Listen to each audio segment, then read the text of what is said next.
নমস্কার বন্ধুরা, মীরার বাহারি রান্নায় আপনাদের স্বাগত। শীতের শাকসবজির মধ্যে মেথি শাক সবার প্রিয়, তার গন্ধের জন্য। তার সঙ্গে টাটকা কড়াইশুঁটি আর সুইটকর্ন যোগ হলে তো সোনায় সোহাগা। সহজ রান্নাটা চলুন আমরা দেখে নিই।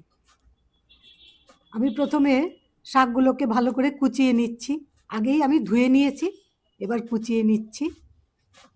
শাক কুচানো তো আপনারা সবাই জানেন, তাও আমি একটু দেখিয়ে দিলাম।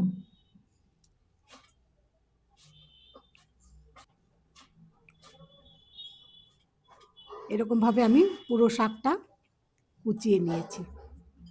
শাকগুলো কুচানো হয়ে গেছে। এবার এর মধ্যে একটু বেশ খানিকটা নুন দিয়ে ভালো করে চটকে মেখে রেখে দেব। আর শাকের সঙ্গে নুন যোগ হলে তো জল বেরিয়ে যায়। এই নুনটা মাখিয়ে আধা ঘন্টার জন্য অন্তত রেখে দিতে হবে।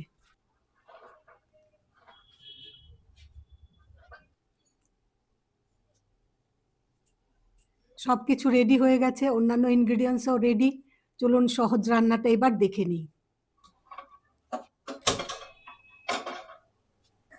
কড়াই বসিয়ে দিলাম গ্যাস অন করে, তেল দিয়ে দিচ্ছি। এবার তেলটা গরম হয়ে গেছে, আমি এর মধ্যে কুচানো পেঁয়াজ দিয়ে দিচ্ছি।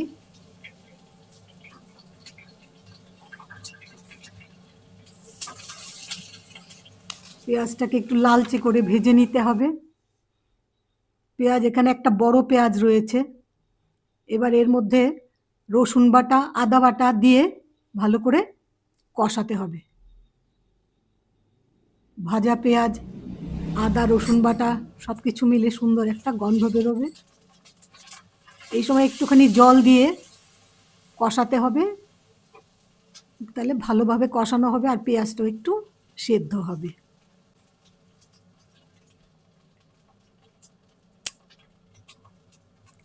এবার এর মধ্যে আমি সুইট কর্ন দিয়ে দিলাম প্রথমে, তারপর কড়াইশুঁটিগুলো দিয়ে দিলাম। দিয়ে বেশ ভালো করে মেশাতে হবে।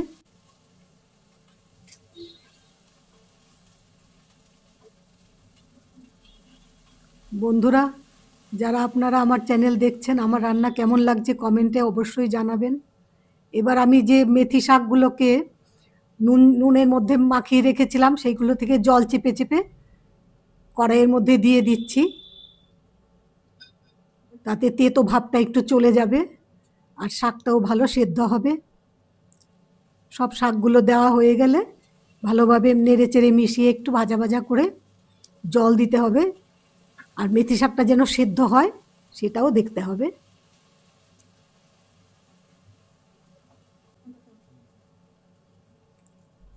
এবার আরেকটু জল আমি দিয়ে দিলাম।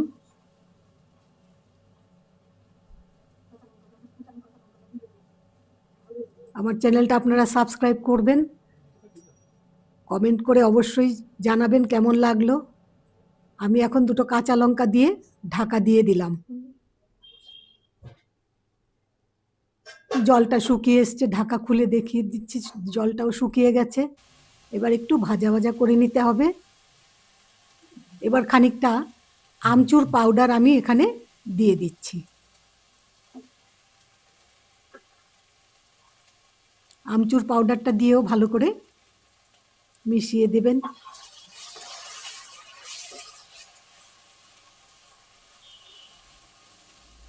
হালকা একটু নুনও দিয়েছি আমি।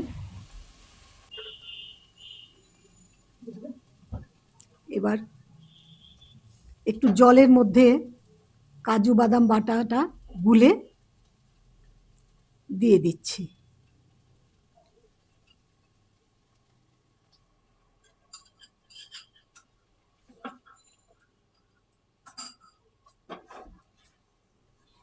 কাজু বাদাম বাটা, তারপরে ফ্রেশ ক্রিম, এগুলো দিলে একটু হালকা হয়ে যায়,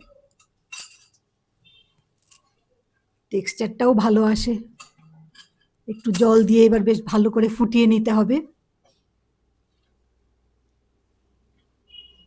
সব কিছু সেদ্ধই হয়ে গেছে, দেখুন কি সুন্দর হয়েছে। গন্ধটাও বেশ ভালো বেরিয়েছে, মেথির গন্ধ একদম মম করছে।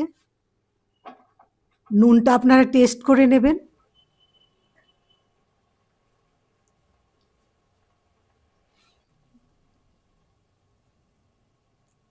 এবার এর মধ্যে আমি খানিকটা ক্রিম দিয়ে দিচ্ছি, ফ্রেশ ক্রিম।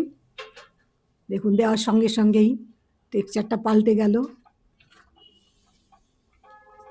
ঘন হয়ে গেল।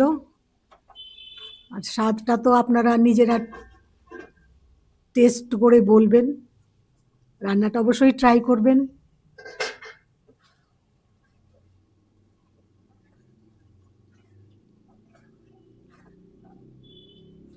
রান্নাটা প্রায় শেষ হয়ে আসছে। খানিকটা চিনি আমি দিয়ে দিলাম একটু স্বাদের ব্যালেন্সের জন্য।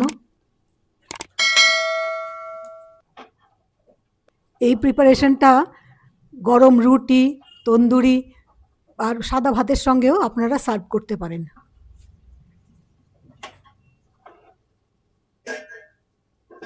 হয়ে গেছে রান্নাটা, আমি একটু ঢাকা দিয়ে রাখছি, তারপর আমি সার্ভ করে দেখাচ্ছি। আমি একটু ক্রিম দিয়ে সাজিয়ে দিলাম।